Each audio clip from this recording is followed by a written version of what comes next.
இப்போ ஏற்கனவே விஜய்க்கே வந்து ஒரு பயம் இருக்குது அங்கே போகிறதுல. எஸ்எஸ்சி வந்து சமீபத்திய மேடையில் என்ன சொல்லிட்டாரு, ஒரு மேடையில் என்னுடைய ஜீன் தானே நீ ஏன் பயப்படுற அப்படின்ற மாதிரி ஒரு வார்த்தையெல்லாம் சொல்லும் போது அப்போ விஜய் பயப்படுறாருன்ற மாதிரி ஆயிடுது இல்லை. இந்த மீன் டைம் வந்து கேட்டால் வந்து புஷியானந்த் ரொம்ப மன உளைச்சலாகி வந்து பாண்டிச்சேரிக்கே போயிட்டாரு. எப்போவுமே விஜய் விட்டு அவர் வந்து போனதே கிடையாதான். அப்படியே போனால் ஒரு நாள் தானே, அதிகபட்சம் ஒரு நாள் தானே போயிட்டு ரிட்டர்ன் வந்துடுவாராம். அங்கே வந்து பார்த்தீங்கன்னா இப்போ வந்து பாண்டிச்சேரியில் தான் பர்மனெண்ட்டாக இருக்கிறாரு, இங்கே படையூருக்கே வரல அப்படின்ற ஒரு தகவல் இருக்குது. இப்போ நீயா நானான்ற உள்குத்து எங்கே வந்து சந்தி சிரிக்குதுன்னு கேட்டிங்கன்னா, இவங்களே ட்விட்டர்லேயும் வந்து ஃபேஸ்புக்லேயும் ஊடகத்தை வந்து ஹேஷ்டேக் பண்ணி புஷியானந்த் வந்து கட்சியை விட்டு நீக்கணும். இப்போ விஜய் அடுத்த இடத்துக்கு ஒரு இடத்துக்கு வராருன்னு சொன்னால் ஒரு பீதியோடு பார்க்கக்கூடிய அளவுக்கு மக்கள் ஆயிட்டாங்க. ஐயோ இவர் வர வராரா. விஜய் அறிக்க வேண்டிய வார்த்தையை வந்து இவர் எப்படி வந்து நாங்கள் அந்த குடும்பங்களை வந்து தத்து எடுப்புன்னு சொல்கிறது எப்படி சரியாக இருக்கும். இப்படி ஆளாளுக்கு வந்து பண்ணாக்கா அப்போ வந்து விஜய்க்கு என்ன மரியாதை இருக்குது. நியூஸ்மேட் நேயர்களுக்கு வணக்கம். இன்றைய நேர்காணலில் நம்மோடு இணைந்திருக்கார் மூத்த பத்திரிகையாளர் திரு சேக்குவார் அவர்கள். வணக்கம் சார். தாவேக்காவில் உள்குத்து பிரச்சனை நிறைய நடக்குதா கேள்விப்பட்டிருக்கோம். உங்களுக்கு பல தகவலாக வந்ததுன்னு நீங்கள் சொன்னீங்க. என்னென்ன தகவல் வந்திருக்கு சார்? அதாவது இப்போது அங்கே நடக்கிற விஷயம் என்னென்னா, யார் வந்து இரண்டாவது நபர்னு ஒன்று இருக்குது.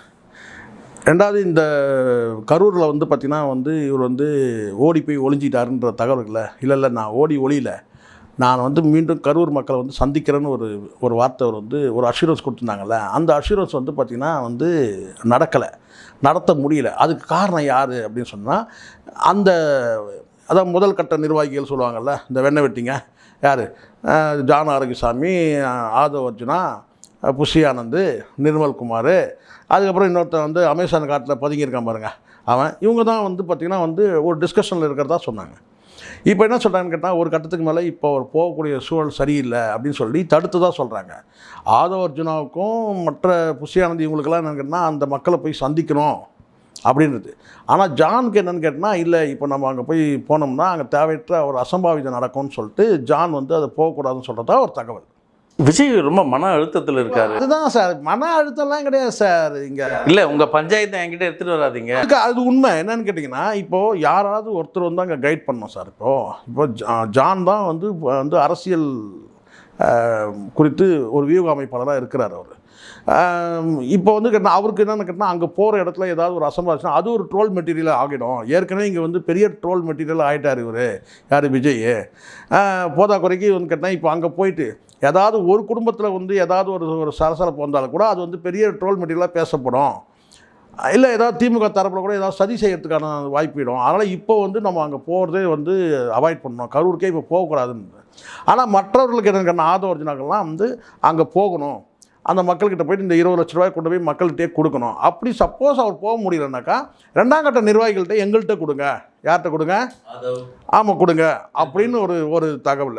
இந்த சுச்சுவேஷனில் வந்து ஆதவ அர்ஜுனா என்ன சொன்னார், இப்படி ஒரு பேச்சுவார்த்தை என்னென்னு முடிவெடுக்க முடியாத சூழ்நிலை ஆதவ அர்ஜுனா சென்றார் கேட்டிங்கன்னா வந்து நாங்கள் அந்த குடும்பங்களை வந்து தத்து எடுப்போம் அப்படின்னு சொன்னது. அது வந்து மிகப்பெரிய அளவில் வந்து கேட்டிங்கன்னா வந்து ஜானுக்கெலாம் அந்த வார்த்தை பிடிக்கவே இல்லை. இவர் எப்படி சொல்லுவார், இவர் எப்படி விஜய் அறிக்க வேண்டிய வார்த்தையை வந்து இவர் எப்படி வந்து பத்திரிகை வந்து பார்த்து நாங்கள் அந்த குடும்பங்களை வந்து தத்து எடுப்புன்னு சொல்கிறது எப்படி சரியாக இருக்கும். அதுக்கப்புறம் இன்னொரு கேட்டால் மரியம் வில்சன் வந்து பார்த்திங்கன்னா அவங்க ஒரு பக்கம் என்னென்னா ஜேபிஆருடைய அந்த அவங்க குடும்பத்தை சார்ந்தவங்க, அந்த குடும்பங்களுக்கு வந்து மாதந்தோறும் 5000 ரூபாய் நாங்கள் கொடுப்போம்னு சொல்லிட்டு ஒரு உத்தரவாதம் கொடுக்குறாங்க. இப்படி ஆளாளுக்கு வந்து பண்ணாக்கா அப்போ வந்து விஜய்க்கு என்ன மரியாதை இருக்குது. ஒரு கட்சி தலைமை வந்து ஒரு முடிவு எடுக்குதுன்னா அந்த முடிவுக்கு எல்லாரும் வந்து கட்டுப்பட்டு அதுதான் போகணும். ஆளாளுக்கு இப்படி பண்ணக்கூடாது, எல்லாரும் தலையாக இருக்காங்க. அப்போ எல்லாரும் ஆளாளுக்கு ஒன்றும் பண்ணக்கூடாதுன்னு சொல்லிட்டு இல்லை ஜான் வந்து என்ன சொல்லியிருக்காருனாக்கா, முழுக்க ஜான் வந்து விஜய் வந்து ஜான் சொல்கிறத கேட்கக்கூடிய இடத்துல அவங்க இருக்கிறாரு. அதுக்கு காரணம் கேட்டால் அவருக்கு சாதகமாக இருக்குது அந்த வார்த்தை. இப்போ ஏற்கனவே விஜய்க்கே வந்து ஒரு பயம் இருக்குது அங்கே போகிறதுல. ஏன் இந்த பயம் நான் சொல்கிறேன்னு சொன்னால், நல்லா கவனிங்க, ஏன் இந்த இடத்துல நான் பயன்ற ஒரு வார்த்தை நான் சொல்லவே இல்லை.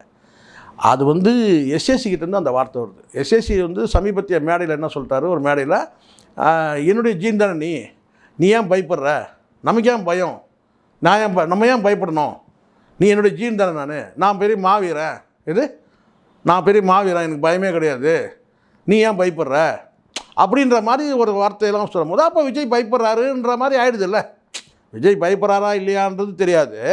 ஆனால் அங்கே வந்து கரூர் வந்து போகக்கூடிய அந்த பயணத்தை வந்து தள்ளி போடுறாங்க, இல்லை வந்து பார்த்தீங்கன்னா ரத்து பண்ணுறாங்க. அந்த சூழ்நிலை எஸ்ஏசி இப்படி ஒரு வார்த்தை பேசும்போது அப்போ வந்து விஜய் பயப்படுறாரா அப்படின்னு ஒரு கேள்வி வருது. இந்த மீன் டைம் வந்து கேட்டால் வந்து புஷி ஆனந்த் ரொம்ப மன உளைச்சலாகி வந்து பாண்டிச்சேரிக்கே போயிட்டார். அவர் குடும்பத்தோடு இப்போ அங்கே இருக்கிறாரு, இங்கே வந்து வரவே இல்லை. எப்போவுமே விஜய் விட்டு அவர் வந்து போனதே கிடையாதான். அப்படியே போனால் ஒரு நாள் தானா, அதிகபட்சம் ஒரு நாள் தானா போயிட்டு ரிட்டர்ன் வந்துடுவாராம். அங்கே வந்து பார்த்தீங்கன்னா இப்போ வந்து பாண்டிச்சேரியில் தான் பர்மனெண்ட்டாக இருக்கிறாரு, இங்கே பனையூருக்கே வரல அப்படின்ற ஒரு தகவல் இருக்குது. இன்னொரு பக்கம் ஆதவ அர்ஜுனா வந்து பார்த்திங்கன்னா வந்து பனையூரில் இல்லை, அவரும் போயிட்டார். என்ன இப்போ அங்கே யார் தான் இருக்கான்னு கேட்டால் சரியான வழிகாட்டுதல் இல்லாமல் அங்கே வந்து பார்த்தீங்கன்னா வந்து விஜய் வந்து ஆதவ அர்ஜுனா பார்க்க விரும்பலையா, இல்லை ஆதவ அர்ஜுனா இல்லை விஜய் யாருமே பார்க்க விரும்பலை. விஜய் கரூர் மக்களை மட்டுமே இல்லை, விஜய் யாரையுமே பார்க்க விரும்பலை. அடுத்த கட்ட நகர்வுனா இப்போ நீங்கள் எடுத்துங்க, இப்போ நீங்கள் எந்த அரசியல் கட்சி தலைவர்கிட்ட நீங்கள் கேளுங்க, ஒவ்வொருத்தரும் ஒரு பயணத்தில் இருப்பாங்க. இப்போ திமுக எடுத்துக்கிட்டிங்கன்னா வந்து முதலமைச்சர் ஒரு பயணத்தில் இருப்பார், வந்து துணை முதலமைச்சர் ஒரு பயணத்தில் இருப்பாங்க, எல்லாருமே இருப்பாங்க. அதே விசிக தலைச்சர் தான் வந்து மதிமுக சரி, அன்புமணியோட ஷெடியூல் எடுத்தால் கூட அவங்களுடைய அரசியல் பயணம் எங்கேயோ ஒரு இடத்துல இருக்கும். எல்லா அரசியல் கட்சிக்கும் இதான் நிலைமை. ஆனால் விஜய் வந்து எப்படின்னு கேட்டிங்கன்னா வந்து அவர் இந்த நிமிடம் வரைக்கும் அவர் வந்து பனையூர் தாண்டில் பனையூருக்குள்ளே தான் இருக்கிறாரு. இதுதான் அங்கே மிகப்பெரிய மைனஸ். அதை புரிஞ்சிக்காமல் பேசுகிறானுங்க இந்த தருதலைங்க எல்லாமே. நான் சொல்கிறேன் இந்த தாவே கலர் தற்கொலைங்க எல்லாம் பேசுகிறான். சரியான வழி நடத்துறதுக்கு ஆள் இல்லை சார். இப்போ நல்லா இப்போது ஊடகத்தில் பேசுகிறாங்க, சில தம்பிகள் வந்து பேசுகிறாங்க ஊடகத்தில். அந்த ஊடகத்தில் வந்து பேசக்கூடிய தம்பிகளுக்கு வந்து குறைஞ்சபட்சம் அந்த கட்சியோட நடவடிக்கை தெரிஞ்சால் தானே சார் பேச முடியும். அடுத்த கட்ட தலைவர்களுடைய நடவடிக்கை என்ன அப்படின்னு தெரிஞ்சால் தானே பேச முடியும். அல்லது ஏற்கனவே நடந்த ஒரு விஷயத்தை இந்த கரூர் சம்பவத்தையே பேசுகிறாங்கன்னா அவங்களுக்கு சரியான ஒரு இன்ஸ்ட்ரக்ஷன் வேணுமா இல்லையா? இப்போது சமீபத்தில் உங்களுக்கு தெரியும் நினைக்கிறேன், அந்த அனந்தஜித்துன்னு ஒரு தம்பி பேசுகிறார்ல, அவர் பேசும்போது கேட்டால் அந்த இடும்பாவனம் கார்த்திகை அவங்க சேர்ந்து பேசும்போது டீயை விட கப்பு சூடாக இருக்குன்னு ஒரு வார்த்தை சொல்லிட்டாரு. அது வந்து கிட்டத்தட்ட கலைஞர் காலத்தில் சில வசனங்கள் வந்து எப்படி ஊழலுமோ ஓரளவுக்கு பேசும் பொருளாக ஆயிடுச்சு பரவலாக. அரசியல் வட்டாரத்தில் வந்து டீயை விட கப்பு சூடாக இருக்குன்னு கேட்டிங்கன்னா டிஎம்கே விட இவங்க தான் வந்து ரொம்ப அதிகமாக வந்து இந்த விஷயத்தை பேசுகிறாங்கன்றது தான் அதனுடைய பொருள். இது கரூர் விஷயத்தை வந்து ஏன் அவ்வளோ சூடாக நீங்கள் இருக்கிறீங்க, டிஎம்கே சைட்லேயே அவ்வளோ சூடு இல்லை, நீங்கள் ஏன் அவ்வளோ சூடாக இருக்கிறீங்கன்ற மாதிரி டீயை விட கப்புன்னு சொன்னது வந்து வந்து பார்த்தீங்கன்னா கப்புன்னு சொன்னது வந்து முக்கியம் என்டிகே. அது வேற, அந்த கப்பு வேற, இந்த கப்பு வந்து அந்த கப்பு வேற. நீங்கள் சொன்ன இந்த கப்புன்னு கேட்டால் என்டிகே தான் கப்புன்னு சொன்னதா. ஏன்னா டீன்றது வந்து டிஎம்கேவும் கப்புன்றது என்டிகேன்ற மாதிரி சொன்னது. அதை உடனே வந்து தம்பி இடும்பாவனம் கார்த்திக் கோவப்பட்டதை நம்ம பார்த்தோம். அவ்வளோ கோவப்பட்டு சண்டை போடுற அளவுக்கு போக தேவையில்லை. ஏன்னா இதுக்கெல்லாம் பதில் வந்து நம்ம வந்து அவங்க பாணிலே பதில் கொடுக்கலாம். இப்போ வந்து சமீபத்தில் ஒரு மேடையில் வந்து சாட்டை துரைமுருகன் வந்து பேசினார் பாருங்க. அந்த மாதிரி வந்து கேட்டால் அதுக்கு பதில் கொடுக்கணும், அவங்க ரூட்டே போய் பதில் கொடுக்கணும்.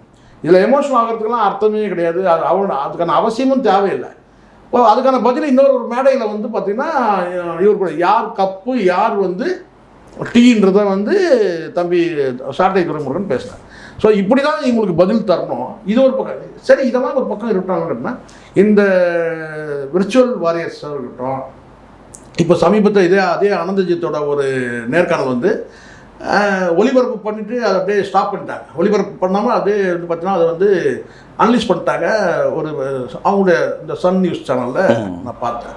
ஸோ இது எதுக்கு நான் இதை சொல்கிறேன்னா, இவங்களுக்கு கட்டமைப்பு இல்லைன்னு சொன்னால் கோபம் வருது. கட்டமைப்புன்னா எல்லாம் சேர்ந்தது தான்.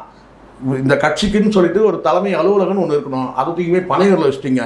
இங்கேருந்து வந்து பனையூர் போயிட்டு வரணும்னா சோத்தை கட்டின்னு போகணும். அப்படி ஆயிடுச்சு. 6 நாள் ஆகிடும். திருப்பி மறுபடியும் ரிட்டர்ன் வரும்போது 6 நாள் ஆகிடும், முடிஞ்சிச்சு. சென்னையில் இருக்கிற நிலைமையே அதுதான். அது வந்து பார்த்தீங்கன்னா ஒரு மையமான ஒரு அலுவலகத்தை எங்கேயாவது வச்சிருக்கலாம். சென்ட்ரல் மெட்ராஸ் சென்ட்ரல் மையம் சென்னையோட மையத்தில் எங்கேயாவது ஒரு இடத்த வச்சிருக்கலாம்னு வச்சுக்கோங்களேன். சரி, அது போச்சு. அது பக்கம் சொந்தமாக டிவி ஏதாவது இருக்கணும். இப்போ ஒரு உங்களுடைய கருத்தை சொல்கிறதுக்கு கூட பார்த்தீங்கன்னா வந்து ஊடகங்கள் அனுமதி கொடுத்தா தான் கருத்தை சொல்ல முடியும்னு இருக்குது. யாருக்கு டிவிக்கு நிலைமையே அதுதான். ஊடகங்களில் 1-2 இந்த விர்ச்சுவல் வாரியர்ஸ் சொல்லிட்டு இருக்கிறானுங்க. அவங்க தரப்புல ஒரு ஊடகத்தை வந்து பேசி அதுதான் சார் நான் சொல்கிறேன். நீங்கள் பணத்தை எங்கெங்கேயும் போய் கொட்டுறீங்களடா, வகத்தொகையெல்லாம் கொண்டு போய் கொட்டுறீங்கல்ல, டெல்லியில் கொண்டு போய் கொட்டுறீங்க, வந்து உங்களுடைய அவங்க வந்து பார்த்தா மாநாட்டில் கொண்டு போய் கொட்டுறீங்க, எல்லாம் பண்ணுறீங்கல்ல. நான் கேட்குறது என்னென்னா, ஒரு குறைஞ்சபட்சம் வந்து ஒரு டிவியை வந்து பார்த்தீங்கன்னா உங்களால் வந்து அடாப்ட் பண்ணிக்க முடியாதா, இல்லை வந்து புதுசாக ஒரு டிவி தான் உருவாக்க முடியாதா? இல்லை ஒரு ஆதரவு ஊடகமாக வச்சுங்க, இல்லை வந்து பார்த்தீங்கன்னா இந்த குறைஞ்சபட்சம் இந்த விர்ச்சுவல் வாரியர்ஸ் இருக்காங்களா அவங்கள வந்து பார்த்தீங்கன்னா சரியான ஒரு லீட் பண்ணக்கூடிய அளவுக்கு ஒரு ஒருங்கிணைக்கிறதுக்கு யாருமே இல்லை சார். எல்லாம் மூளைக்கு அவன் வந்து கடை மாதிரி திறந்து அவன் இஷ்டத்துக்கு பிளாட்பாத்தில் நின்று அவன் பேசிட்டு அவன் போயிட்டே இருக்கான். இவனுங்களை எல்லாத்தையும் ஒழுங்குபடுத்தணுமா இல்லையா இந்த ஜான்? நான் கேட்குறேன். நீங்கள் வந்து பெரிய கல்ட்டு நீ இருந்துக்க, விஜய்க்கு என்ன பலம்? சினிமா தான் பலம், அதான பலம். அதே மாதிரி தான் அரசியல் கட்சிக்கு இருக்கிறதா ஊடகம் தான் பலம். சினிமாவில் வந்து நீ ஒரு கதாநாயகனுக்கு வந்து பார்த்தீங்கன்னா சினிமா தேவைப்படுது, அப்போ உன்னை ஒரு ஹீரோவை காட்டிக்கிறதுக்கு. ஆனால் ஒரு அரசியல் கட்சி தலைவனாக காட்டினா இங்கே வந்து டிவி ரொம்ப ஊடகம் ரொம்ப ரொம்ப முக்கியம். அது மெயின் ஸ்ட்ரீம் மீடியா தான் இல்லைன்னா நீங்கள் அட்லீஸ்ட் வந்து இந்த யூடியூப்லாம் ஒருங்கிணைக்கிறதுக்காக ஒரு குழு போட்டு அவங்களுக்கு என்ன ப்ரொவிஷனோ அதை கொடுத்து அதை வந்து லீட் பண்ணுறதுக்கு ஒரு ஐடிவிங்க மாதிரி. இப்போ ஐடிவிங்க என்ன தான் கரெக்டானுங்கன்னு எனக்கு ஒன்றும் புரியவே இல்லை. இதில் இந்த செலவுகள் எல்லாம் தாவேக்காவுக்கு யார் சார் பண்ணுறாங்க? விஜய் எனக்கு தெரிஞ்சு இயற்கை கூட வந்து உதறல சார். இது முழுக்க வந்து பண்ணுறது கேட்டால் இப்போ இந்த சமீபத்தில் இருக்கிற அந்த நடவடிக்கை எல்லாமே வந்து கேட்டால் ஆதவர்த்தினா தான் செலவு பண்ணதான் தகவல் இருக்குது. பெரும்பகுதி ஒரு குறிப்பிட்ட சில வந்து இந்த தொகையெல்லாம் கொடுத்தது யார் கொடுத்தாங்கன்னு இனிமேல் தெரிய வந்துடும். இந்த 20 லட்சம் கொடுத்தாங்கல்ல அது. அதனால் இனிமேல் வந்து பார்த்தீங்கன்னா இப்போ இன்னொரு கேள்வி இருக்குது என்னன்னு கேட்டிங்கன்னா, அந்த இறந்து போன ஏற்கனவே மாநாட்டில் வந்து ஒரு 6 பேரும் விக்கிரவாண்டி மாநாட்டிலையும் இன்னொரு மாநாடு மதுரை மாநாட்டிலையும் கிட்டத்தட்ட ஒரு 9 பேர் இறந்து போயிருக்காங்க. அவங்களுக்கு வந்து இது வரைக்கும் எந்த நிதியும் கொடுக்கவே இல்லை. இவங்களுக்கு மட்டும் 20 லட்சம் கொடுக்கும்போது அவங்களுக்கு ஏன் கொடுக்கலன்னு ஒரு கேள்வி இருக்குது ஒரு பக்கம். இதுலேயே ஒரு 2 பேர் கொடுக்கலன்னு வச்சுங்களேன், அதுவும் ஒரு கேள்வியாக இருக்குது. சரிங்களா? அப்போ இந்த தொகையெல்லாம் யார் கொடுத்தாங்க? வந்து இப்போ கொடுத்துருக்குற இந்த 39 பேருக்கும் யார் வந்து இந்த தொகையை கொடுத்தாங்கன்னு கேட்டால் அது வந்து இன்னும் வெளிச்சத்துக்கு வராமல் இருக்குது. அப்போ இனிமேல் வந்து அடுத்தடுத்து வந்துனாக்கா ஒரு ஏதாவது ஒரு துயர சம்பவம் நடந்ததுன்னா அதுக்கு வந்து இவங்க வந்து பொறுப்பாயிடும். யார் பொறுப்பாயிடுவாங்கன்னா டிவிக்கே பொறுப்பாயிடுவாங்க. நமக்கு வந்து நல்லதே நடக்கட்டும், நமக்கு அது கெட்ட எண்ணம் இல்லை. இந்த ஸ்ட்ரக்சர்ன்றதை முதல்ல கவனம் செலுத்தணும். ஸ்ட்ரக்சர் இல்லாதனால தான் இந்த விபத்து நடந்தது. இந்த விபத்து நடக்கிறதுக்காக இவ்வளோ செலவு பண்ணுறதுனால தான் விஜயை கேள்வி கேட்குறாரு. அப்படி இல்லை. ஒரு நீங்கள் கேட்குற கேள்வி கரெக்டு. ஒரு என்ன சொன்ன ஒரு வகையான இந்த டாமினேஷன் ஒன்று இருக்குல்ல, நான் செலவு பண்ணுறேன். ஆமாம். இப்போது ஜனநாயகம்னா என்ன சார்? ஒரு அரசியல் கட்சிக்குன்னா அந்த அரசியல் கட்சிக்குன்னு ஒரு நிதி இருக்குன்னா அந்த நிதியில் தானே செலவு பண்ணணும், அதானே நியாயம். அப்போ தனிப்பட்ட ஒரு நபர் அந்த கட்சியில் இருக்கிற நபர் செலவு பண்ணுறாருன்னா அப்போ அவர் வந்து உரிமை கொள்வார்ல பல விஷயங்களுக்கு. நான் செலவு பண்ணியிருக்கிறேன், நான் தானே செலவு பண்ணியிருக்கிறேன் அப்படின்னு ஒரு இது இருக்குல்ல. ரெண்டாவது நான் இல்லாத படம் செலவு பண்ணால் கூட பரவாயில்ல. நீ கோடியாக வச்சிருக்கிற 1000 கோடிக்கு மேலே சொத்து, 1700 கோடிக்கு சொத்து இருக்குன்ற விஜய் கிட்ட மட்டுமே அப்படி ஒரு தகவல் சொல்கிறாங்க. ஒரு படத்துக்கு 200 கோடி வாங்குறன்னு தகவல் இருக்குது. அப்போ நான் ஏன் இந்த கட்சிக்காக நான் செலவு பண்ணேன்? அப்போ நான் இழிச்சவாயனான்னு ஆயிடுதில்ல. இழிச்சவாயனா தான் ஆகிட்டான், அது வேறு விஷயம். அது எல்லாருக்கும் தெரிஞ்சது தான், அது நமக்குள்ளே தெரிஞ்ச ரகசியம் தான் வச்சுக்கோங்களேன். ஆனால் நான் என்ன கேட்குறேன்னா, ஒரு கட்சினா ஜனநாயகனா என்ன, டெமோக்ரஸினா என்ன? அந்த கட்சியில் ஒரு நிதி இருக்கணும், அதுதான் சொல்லணும். தனிநபர் செலவு பண்ணான்னா அவன் டாமினேஷன் பண்ணுவானா பண்ண மாட்டானா? அவன் தன்னை ஆளுமைப்படுத்திக்க நினைப்பான். அதுக்கும் நீங்கள் வாய்ப்பு கொடுக்க மாட்டீங்க. 2ஆம் கட்ட தலைவராக ஆகணும். இதுக்கு நடுவில் பார்த்தீங்கன்னா நீங்கள் கேட்ட கேள்விக்கு முதல் கேட்ட கேள்விக்கு வந்துடுறாங்க. என்ன உள்குத்து நடக்குதுன்னா, இப்போ நீயா நானான்ற உள்குத்து எங்கே வந்து சந்தி சிரிக்குதுன்னு கேட்டிங்கன்னா, இவங்களே ட்விட்டர்லேயும் வந்து ஃபேஸ்புக்கில் வந்து ஹேஷ்டேக் பண்ணி புஷியானந்த் வந்து கட்சியை விட்டு நீக்கணும், கெட் அவுட் புஷி, புஷி அந்த மாதிரி நிறைய வரும்போது அப்போ இதுக்கு பின்னாடி யார் இருக்கிறாங்க? ஒரு சில மெயின் ஸ்ட்ரீம் மீடியாக்கள் கூட வந்து டிவிக்கு சப்போர்ட் பண்ணுறதுன்னா அதுக்கும் ஃபண்டு யார் பண்ணுறாங்க? ஃபண்டிங் பண்ண தான் சார் பண்ணுவோம். நம்மளாம் சாதாரண வந்து யூடியூபர்லாம் சொல்லுங்கள் பார்க்கலாம், இதை கன்வீனியன்ஸ் கொடுத்துட்டாக்க அதுவே நம்ம வந்து பார்த்தீங்கன்னா நம்ம வந்து ஒரு டார்கெட், நமக்கு வந்து டார்கெட்ன்றதோட ஒரு எத்திக்ஸ் வச்சு நம்ம போகிறோம். ஆனால் வாங்கிட்டு பேசுகிறவங்களும் இருக்கிறாங்க. நம்ம வந்து பெரிய குறையாக சொல்ல, அவங்களுக்குள்ள வந்து பார்வையில் கேட்டால் ஆதரிச்சு பேசுகிறாங்க, அதுக்கான தொகையை வாங்கிக்கிறாங்க. இங்கே நம்மக்கிட்ட ஆதரிக்கும் கிடையாது, எதிர்ப்பும் கிடையாது, நியாயத்தை பேசணும். அங்கே நடக்கிறது என்ன? நீங்க சண்டை ஆரம்பிச்சிச்சு. இனிமேல் வந்து எனக்கு தெரிஞ்ச வரைக்கும் அந்த கட்சி வந்து வளர்றதுக்கான வாய்ப்பு இல்லை சார். இப்போ தாவேக்கால் வந்து பிரிஞ்சு போகிறது புஷியானந்தா இருக்குமா? யார் போனாலும் இப்போ வந்து பிரிஞ்சு போனாலும் வந்து பார்த்தீங்கன்னா இங்கே வந்து அவங்க போயிட்டு வந்து தனியாக ஒரு கட்சி தொடங்கி பெரிய ஆளுமையெல்லாம் ஆகிட முடியாது. முழுக்க விஜயை நம்பி தான் அவங்க. விஜயே அங்கே வாய்ப்பு இல்லைன்னு வந்து பார்த்தீங்கன்னா விஜய்க்கே வாய்ப்பு இல்லை சார். நான் ஏற்கனவே சொன்னதான், விஜய் சினிமாவிலையும் வந்து வாய்ப்பை இழந்து அரசியலையும் வாய்ப்பை இழந்து ஒரு என்ன சொல்ல கேட்டால் ஒரு நார்மல் இடத்துக்கு வந்துடுவார். அதுக்காக சொத்தெல்லாம் ஒரே நாள் அழிஞ்சிடாது வச்சுங்களேன். ஆனால் வந்து பார்த்தீங்கன்னா அந்த சினிமாவில் அந்த கல்ட்டுன்றது வந்து பார்த்தீங்கன்னா டேமேஜ் ஆகும் கண்டிப்பாக. ஏன் இந்த சம்பவத்திலே வந்து விழுந்துடும். நீங்கள் எப்போ அந்த கரூர் சம்பவத்தில் விட்டுட்டு ஓடி வந்தீங்களோ அன்றைக்கே வந்து உங்களுடைய ஹீரோயிசம் போயிடுச்சு இல்லை. நீங்கள் இருந்திருக்கணும்லங்க. இருந்த அந்த மக்களுக்கு என்ன இல்ல அந்த செய்யணும்? ஹீரோயிசம் போயிட்டு இருந்த மக்கள் பார்வையில் அதை நினைக்கிறேன். கண்டிப்பாக கிடையாது சார். இப்போ நீங்கள் சொல்கிறத நீங்கள் எல்லாரும் என்ன நினைக்கிறாங்கன்னு கேட்டால், இல்லை சார், அந்த மக்களுக்கு இன்னும் கூட அந்த மக்களுக்கு கிடையாது. அந்த மக்களுக்கு வந்து பெரும்பகுதி மக்கள் வந்து, குறிப்பாக நான் சொல்லக்கூடியது 40 வயதை கடந்த அத்தனை பேருக்குமே விஜய் மீது அந்த ஒப்பீனியன் போயிடுச்சு. இப்போ வீட்டிலேயே வந்து பார்த்தீங்கன்னா வந்து ஒரு 6 பேர் உள்ள வீட்டில் ஒரு 3 ஓட்டு இருந்ததுன்னு சொன்னால், அந்த 3 ஓட்டும் 2 ஓட்டு ஆயிடுச்சு. அந்த 2 ஓட்டு 1 ஓட்டு ஆயிடுச்சு. கரூர் சம்பவத்துக்கு பிறகு 1 ஓட்டு ஆயிடுச்சு. அந்த 1 ஓட்டம் வந்து பார்த்தீங்கன்னா வந்து உத்தரவாதம் கிடையாது போலிங் பூத்தில் போய் போடுற வரைக்கும். ஆக மொத்தம் விஜய்க்கு இந்த கரூர் சம்பவத்துக்கு பிறகு வந்து மிகப்பெரிய செல்வாக்கு வந்து சரிஞ்சு போயிடுச்சு. இப்போ விஜய் அடுத்த இடத்துக்கு ஒரு இடத்துக்கு வராருன்னு சொன்னால் ஒரு பீதியோடு பார்க்கக்கூடிய அளவுக்கு மக்கள் ஆயிட்டாங்க. ஐயோ, இவர் வேற வராரா, அப்படியாச்சு. இவர் வேற வராரா, இவர் வருவாரான்றது போயிட்டு இவர் வேற வராரா, அப்படி ஆயிடுச்சு. இல்லை ஒரு மீம்ஸும் இந்த ஞாபகம் இங்கே சொல்கிறோன்னே, ஒருத்தன் சும்மாவே இருக்கான்பா, வேலை வெட்டி இல்லாத இருக்கான், விஜய் நீ எப்பப்பா ஒரு எங்கப்பா இல்லை சார். இப்போது நேற்றுக்கு ஒரு விஷயம் கேள்விப்பட்டேன் சார். அந்த மக்களை யோசிச்சு பாருங்கள். அந்த மக்கள் அந்த கடை வச்சுருந்தாங்கல்ல, பல இடங்களில் இந்த ஆஸ்வஷீட்டை உடைச்சிட்டானுங்களாம், கூரையை பிரிச்சுட்டாங்களாம். அந்த மக்கள்லாம் வந்து நடைபாதை வியாபாரிகள் இருக்காங்களா, அதாவது அந்த நடைபாதை வியாபாரினா அந்த ஓரத்தில் இருக்க அந்த பிளாட்ஃபார்மில் இருக்கக்கூடிய அந்த உள்ளே இருக்கிற அந்த கடைகள், இந்த சாலையோர கடைகள், அவங்க அத்தனை பேருமே வந்து இந்த இந்த மழைக்காக போடுவாங்க, டெரஸ் போடுவாங்கல்ல, அதை உடைச்சிட்டாங்களாம். ஒரு சில இடங்களை வந்து பார்த்தீங்கன்னா வந்து கூரையை பிரிச்சுட்டாங்களாம். இப்படி ஏகப்பட்ட டேமேஜ், ஏகப்பட்ட டேமேஜ் எல்லாம் வந்து அது மேலே நடந்தால் என்ன சார் ஆகும்? ஆஸ்பெஸ்டாஸ் ஷீட் சார் அது மேலே நடந்தால் என்ன ஆகும்? எல்லாம் ஓடெல்லாம் உடச்சி வந்து நாசம் பண்ணிட்டாங்க. அந்த மக்கள்லாம் வந்து ஒரு கொதிச்சு போயிருக்கிறாங்க. சரி, இவங்களால இப்போ இதெல்லாம் யார் சார் சரி பண்ணி கொடுப்பாங்க? சரி பண்ணி தரணும்ல. நீங்கள் வெறும் இறந்து போனவங்க பணம் கொடுக்குறீங்க ரேட்டு. இதெல்லாம் வந்து பார்த்தீங்கன்னா அது கை வச்சா வந்து கிட்டத்தட்ட ஒரு 20,000-30,000 ஆகும். சும்மா தான் நினைக்கலாம். நீங்கள் இந்த ஆஸ்பெஸ்டாஸ் ஷீட் எடுத்து ஷீட்டை மாற்றணும்னு சொன்னால் ஒரு 20,000-30,000 அதெல்லாம் யார் தருவாங்க? ஸோ இப்படி வந்து நிறைய வந்து சிக்கல்கள் வந்து நிறைய கெட்ட நிறைய ஆயிடுச்சு சார். எனக்கு தெரிஞ்ச வரைக்கும் விஜய்க்கு வந்து இனிமேல் வந்து விஜய்க்கு ஸ்கோப் கிடையாது. இது வந்து நான் தான் என்ன சொல்கிறேன், இது மிகப்பெரிய வந்து ஒரு கரும்புள்ளி. இதை கடந்து போய் இப்போ ஜெயலலிதா வந்து அவங்ககிட்ட ரூலிங் பார்ட்டி அப்போ இருந்தாங்க. மகாமகம் நடக்கும்போது ரூலிங் பார்ட்டியில் இருந்தாங்க. 92 வந்து இவங்க ரூலிங்க்கு வராங்க, 91 ரூலிங்க்கு வராங்க, 92 இந்த சம்பவம் நடக்குது. அப்போ வந்து என்னன்னா இவங்க ரூலிங்கில் இருந்ததுனால இவங்க அதை மேனேஜ் பண்ணிட்டாங்க. இதே நீங்கள் ரூலிங் இல்லாமல் ஒரு ஆப்போசிஷன் பார்ட்டியாக இருந்தாங்கன்னா ரொம்ப சிக்கலாயிருக்கும். அடுத்த ஆட்சிக்கு வர முடியாமல் போனதுக்கு காரணம் இதுதான் வச்சுங்களேன். அடுத்தடுத்து இவங்க பண்ண வேலைகள் நிறைய சாதாரண வேலைகள்லாம் இல்லை. இப்போ வந்து வளர்ப்பு மகன் திருமணம் இப்படி நிறைய நடந்தது. அடுத்தது ரூலிங்கில் இருந்து இவங்களை தூக்கி போட்டால் வந்து போட்டால் போதும் இடத்துல ஆயிடுச்சு. இது காரணம் இந்த மகாமகமும் ஒரு காரணம். அதிலே வந்து பார்த்தீங்கன்னா 60 பேர் இருந்தாங்க, சில பேர் இல்லை 100கணக்கான பேர், சில பேர் காயப்பட்டு லேட்டாக இருந்தாங்க, அவங்க லிஸ்ட்டில் வரல. 69 பேர் இறந்துட்டு 59 பேர் இறந்துட்டாங்க.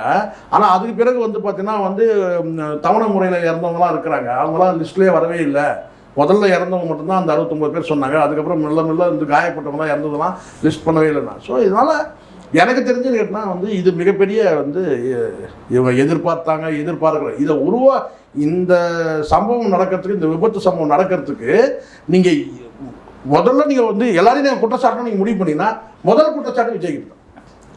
நீங்கள் உங்கள் திருப்திக்காக நான் சொல்கிறேன். என்னன்னு கேட்டிங்கன்னா, சில பேர் சொல்கிறாங்கல்ல அவர் மேலே தான் தப்பு, இவர் மேலே தான் தப்பு. நான் சொல்கிறேன், நீங்கள் தப்புன்றத லிஸ்ட் எடுங்க.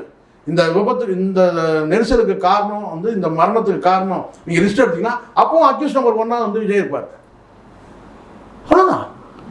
ஸோ அதனால் வந்து பார்த்தீங்கன்னா விஜய்க்கு வந்து அரசியல் எதிர்காலம் வந்து கிடையாது சார். நீங்கள் என்ன வேணால் சொல்லலாம், ஆதரவாளர்கள் எப்படி வேணால் பேசலாம், வரப்போகிற எலெக்ஷனில் தெரிய வரும் அடுத்தடுத்து என்னென்னலாம் நடக்க போகுது பாருங்கள். நன்றி சார். நன்றி சார்.